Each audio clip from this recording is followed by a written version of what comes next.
Hello you lovely lot, and welcome back to the Hairy Housewife YouTube channel. And today we're going to be going through the second part of Halford's tyre paint.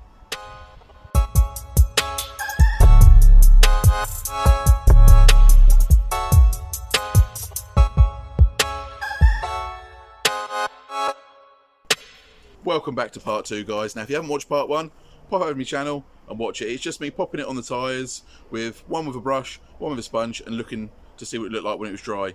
Now we're going to see what it looks like after approximately 1,500 miles. I think it's about 1,526 miles I've done since I popped this on. So, how does it look? Let's find out. That was the front tyre. Now I applied that with a sponge again.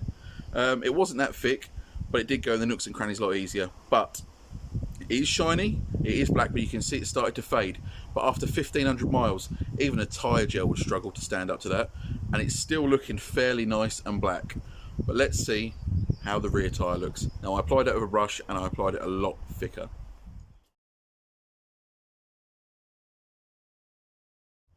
And that was the rear tyre. Now I applied that with a brush and I applied it a lot thicker.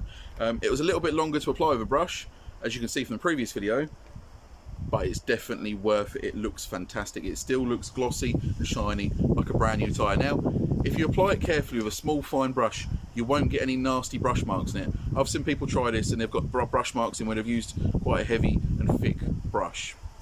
But how does it stand up against the car being cleaned? So again, this hasn't been cleaned in 1,500 miles. I'm going to now give the car a good clean, and I'm going to get back to you guys and we're going to show you what it looks like after a clean. So guys, I've cleaned the car. Now let's have a look at those wheels and see what they look like after they're clean.